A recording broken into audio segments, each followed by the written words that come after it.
welcome back to another episode. And I'm not going to say welcome back to another episode of Serial Killers and Chill because we're going to be making some changes. Yes. Delightful changes. Good changes. Good changes. We're just going to start taking this in a little bit of a different direction, which we've been doing for a while, veering back and forth, trying to, break up monotony just a little bit. Evolving. Yeah. We're going to drop doing the serial killer documentary type stuff and go strictly to really bad B-movie reviews. Now, it's not to say that every once in a while we're not going to dabble back into that. Every once in a while. Yeah. Maybe upon a good request, something like that. But we just feel passionate about our B-rated movies, and it's something that we both thoroughly enjoy. Not that we didn't enjoy it before, however, these are very entertaining. They're not nearly as time-consuming, and aside from this, we do have outside lives. We have full-time jobs, and we've got a family to take care of and stuff, so narrowing down our time spent on research and spent on editing, we had to make some very tough decisions and make some cuts. So we will be going strictly to the bad movie reviews, occasion throwing in a killer. You guys will enjoy, and on our YouTube channel, our movie reviews have gotten the most comments, the most displays, the most they seem views. to do the best. So that's why we have decided to make this change. So along with that, we are going to go ahead and alter the name of the group. Yes. This isn't going to change anything else for anybody who already follows our TikTok, our YouTube, or our Facebook page. Now, in which we are going to, I am going to start working on more TikTok videos. I've been really lax about that lately, but we have been doing a lot of changes, a lot of ideas, and just trying to move forward, progression. So I will be tending to the TikTok a lot more, so I apologize about that. Trying to keep up with the Facebook page. I know we've been a little in and out on that, a little hazy, but stuff does get a little bit crazy in your personal lives on occasion. Yes. And we're trying to pick back up on being responsible adults. And one of the main things, too, is another reason for this change is actually all of you on our Facebook page. Yes. That had a lot to do with our decision. What people are posting, what gets the most reactions, and what people are enjoying the most when we personally post things. So that's why we've decided to move to this direction and make some changes. So we are altering from Serial Killers and Chill to Gore to be Gore. Yes, and we're both very happy with that because we are Gore to be Gore. Very much so. And I liked it specifically and thought of it specifically because somebody at one point in time had told me, how can you possibly watch crappy movies that are just gory to be gory? Nobody wants to watch that.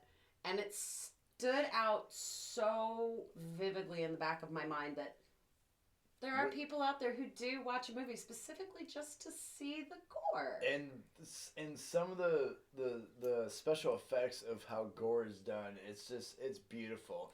Because every movie is their own individual explosion or head removal or arm removal or something. Like, every movie is different. So we very much enjoy watching and appreciate these special effects. On a side note, thank you, Doris, for contributing to our contraband. Aha, I got it right. This is lovely. Her son actually made this, and she decided to give this to me, and I love it dearly. So thank you so very much, Doris. I work with you, and you are awesome. Beautifully crafted. Absolutely. Very beautiful work. That is wonderful. And this actually goes into kind of almost like what we're going to be talking about today. It works a little bit with the movie that we are going to be dissecting. This is a good one, ladies and gentlemen. Yes. Today's horribly crappy, meant to be a parody of B movies, Velocipastor. And this is one that we have passed on Amazon Prime. Several occasions. And I've asked to watch this. I've personally asked to watch this movie, and I've been interested just because, obviously, and it was a priest that, Velocipastor, like, I was so wanting to watch this that the other night we were going through, like, what movie we were going to pick, and I was like, can we just do it? I was apprehensive. Not gonna lie, I was very apprehensive. I've personally passed that movie up dozens of times. She hasn't watched it with, like, by herself, and she does do that sometimes. Pretty frequently. She watches these movies without me, and some of them are good. Yeah. But this one she did not. No, this one I did not pre-watch because it looked horrible.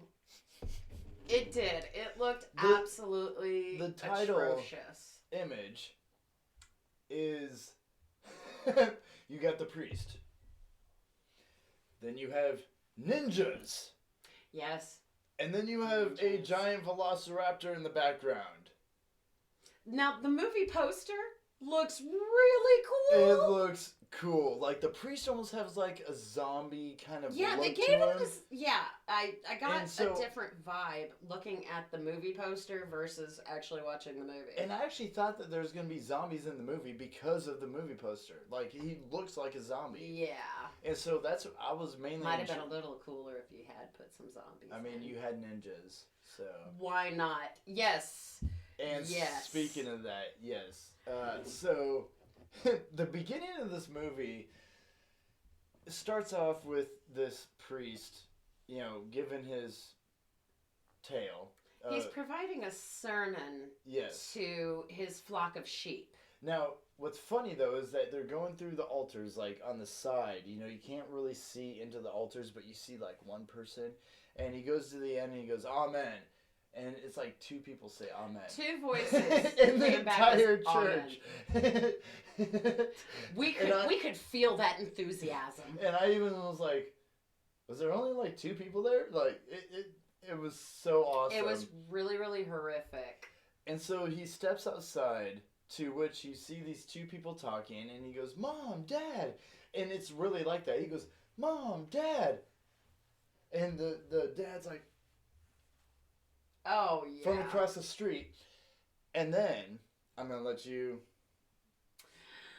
Oh, then suddenly, Mom and Dad standing next to their vehicle, waving at their doting son. Suddenly, the vehicle blows up. But it doesn't blow up. It just disappears. All of a sudden, they alter their view to the priest. And then they alter the view back to where the vehicle was. And there's no vehicle. It's just a clean parking spot. And a caption comes up on the screen that says, BFX, car on fire. And it goes back to the priest and then back to and it just is flashing. And there's no smoke, there's no fire, there's no car. It's, like she said, literally an empty parking space. It was hilarious.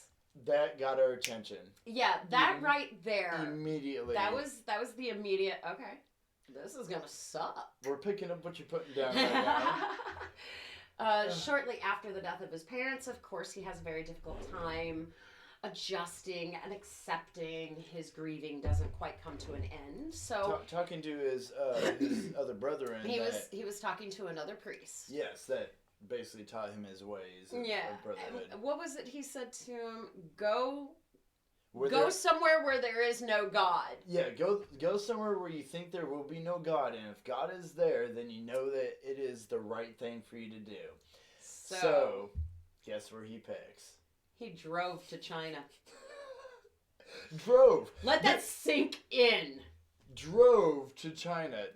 Oh no, let's mention your favorite part during his drive to China. Which one? The music. The music. I mean, it's not that it was like bad music. It wasn't bad. It just was. But the genre. Fit. The genre. And then there's like a part where they show him like backing up and doing some driving while he's backing up, and the montages. Oh. Throughout this entire movie. The montage was so bad. It's beautiful. It's so freaking funny. It was so bad. So he drives to China, ends up in the woods. Which, oddly enough, look very similar to, well, basically the woods we have in Missouri. Yes. There was... It was a bit too much white wood for it to be China, which that added to the flavor of the hilarity. So he sees this Asian woman running through the woods, and all of a sudden this arrow goes into it from her back through her chest, and she... Awesome effect, by the way. Yeah. Awesome effect. The gore that they did... Their gore was good. It was good. So she tumbles down and... It really was. So he literally goes up to a bush that is thinner than my 4 fingers right here and goes, "Are you okay?" I'm not even shitting you. And then goes around the bush, because she is literally on the other side of the bush. It's not like she was 10 feet away, or she was literally on the other side of the bush. And she has this arrow through her, and he's like, "Are you okay?" You know, blah, blah. And she's talking to him in Chinese, or some kind of Asian language. I think it was Mandarin. I was going to say she Mandarin, does say one thing in English that apparently this priest comprehends. Dragon warrior. Hands him a tooth, or a claw. A claw. A raptor's claw, which, hence why this comes in. Yeah, hands him a raptor's claw, which not too long after, he ends up slicing his hand on. Yes. This is where he gains the fun begins. The power. Yeah. Oh, it's fantastic. So it then moves on to where they introduce this female that's the co-star. Yes. What was her name? Carol. That's what it was. So suddenly, the priest is back in the U.S. He's having horrible nightmares and all that jazz. And his other brethren comes in to... goes on about how, well, you're losing your way, yarda, yarda, yarda. Enters the prostitute.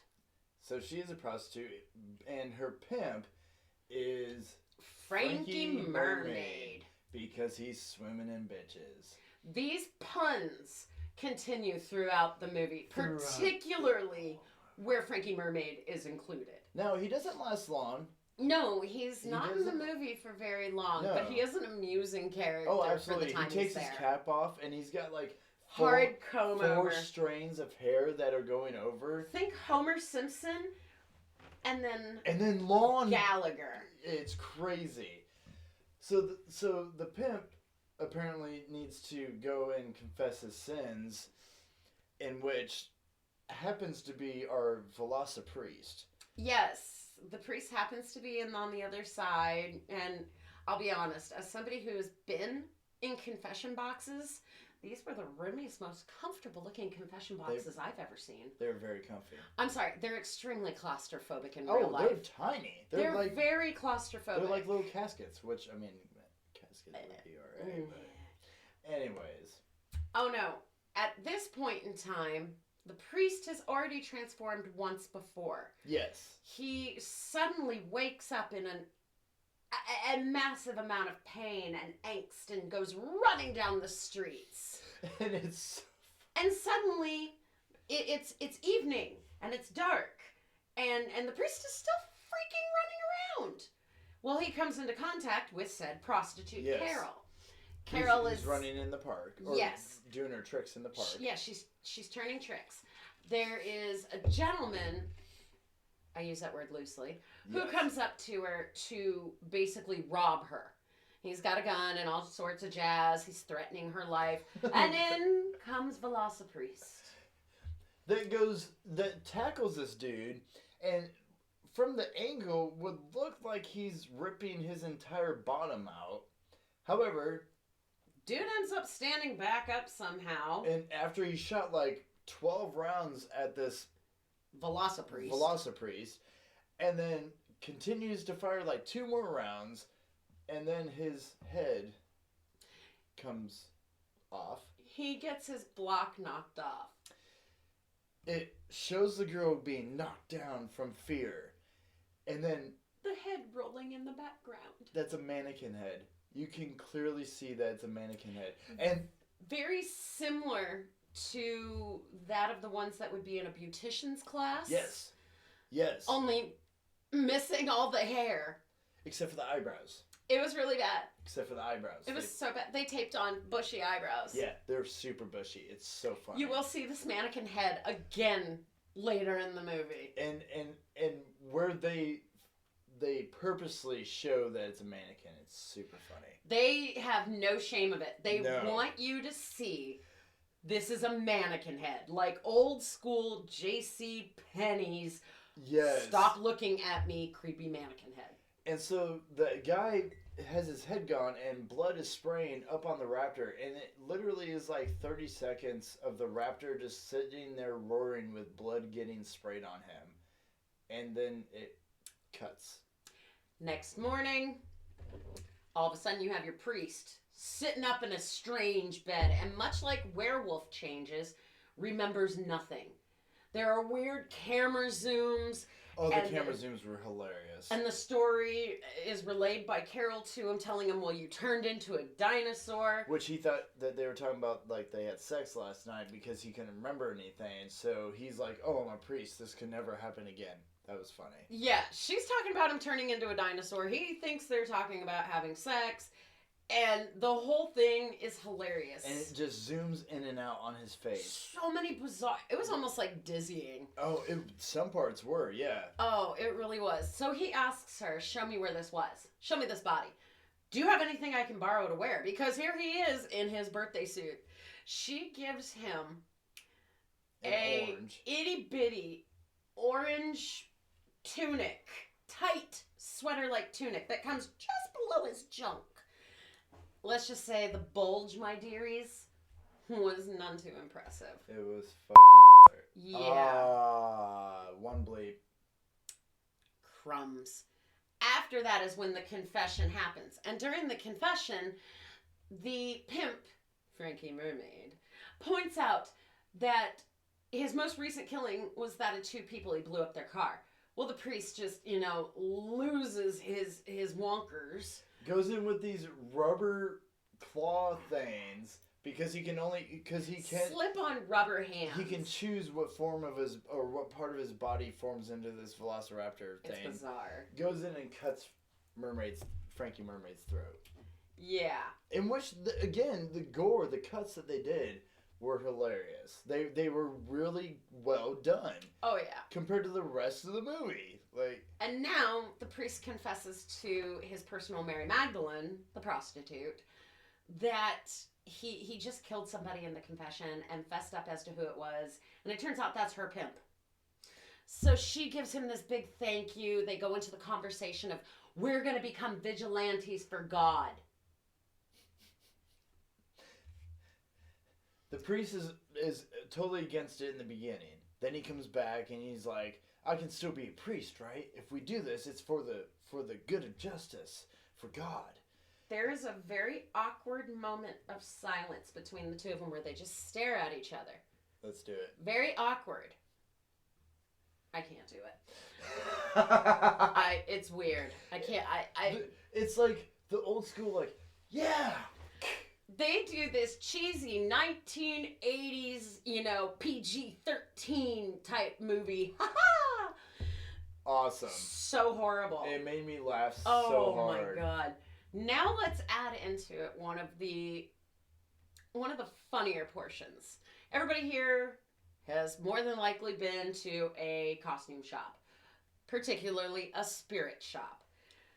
The priests are wearing very cheaply made costumes that would have come from a Walmart or Spirit Halloween store. They didn't even take the time to iron out the wrinkles. No, it was hilarious. Fresh out of the package. While the old man is walking and he finds his partner talking to this chick, you can see every wrinkle of when they unpackage this damn and the what is that called?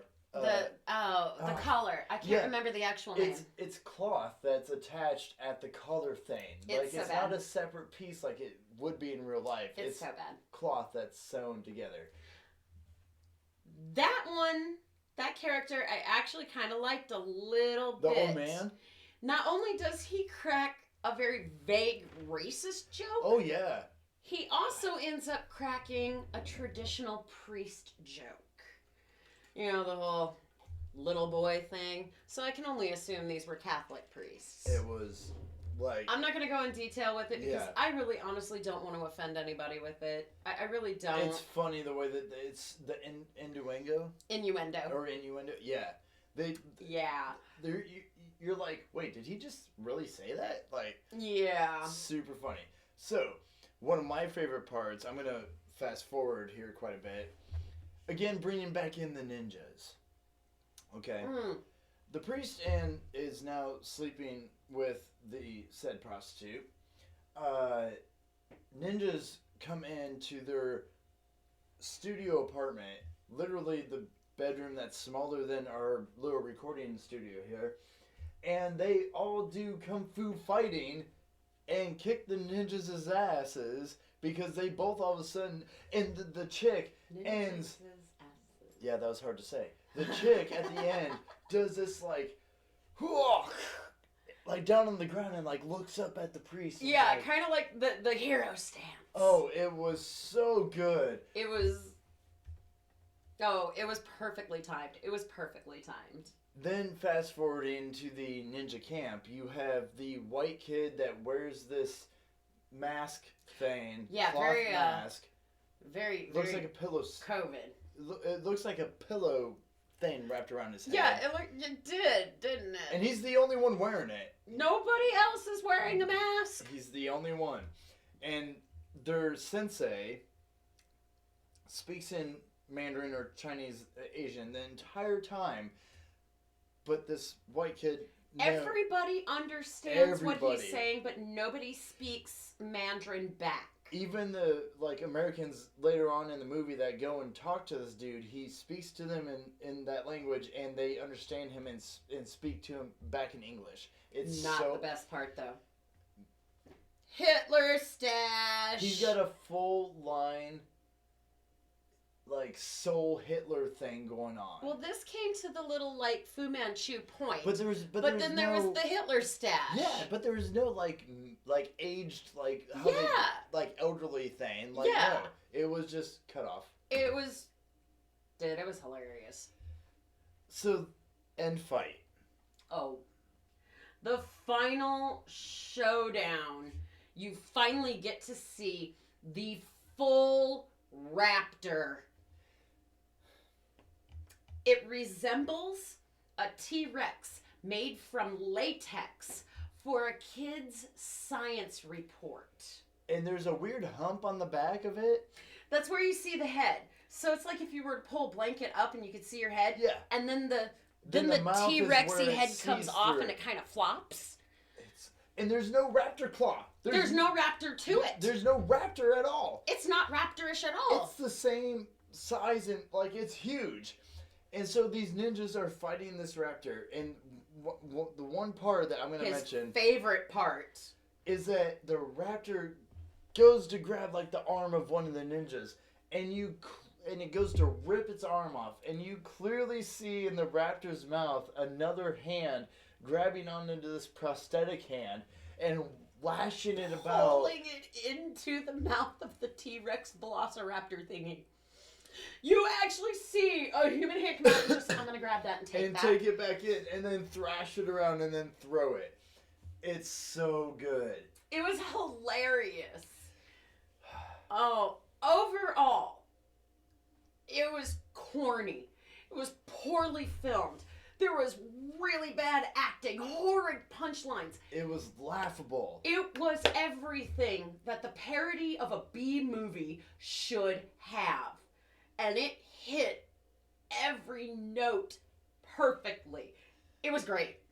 I'm going to give it a 3 out of 5 myself. I'm going to say 4 out of 5 just because I could see how they tried to hit all those little And I things get that it. made a B movie really bad, and they blatantly made fun of it. And I get it. But to me, it was a 3 out of 5 because I put Benny Loves You at a 4 out of 5. So the level. You know what? You are probably right. It had the production quality been better and all that. I can see why you would say 3. It was still a good movie though. Fun fact about the movie before we bring it to a close, though. Yes. Velocipriest was originally made just kind of like a gag. It was a joke. But Yeah. the online demand for it to be made into a movie was so high, they actually turned it into a movie. $35,000 budget. Yep, $35,000 budget. Wow, just it was a wow. This was released August 13th of 2019 in the U.S. Prime bought it in 2021 though. Yes, it did. If I remember correctly. Yes, Prime makes another wonderful purchase. Yes. This was directed by Brendan Steer. That's what Brendan it was. Steer. Yes. And it is free on Prime as of right now. Yeah, right now it's still one of the free choices if you're a Prime member. I recommend it. I really do. I give it a 3 out of 5, but my standards are pretty high.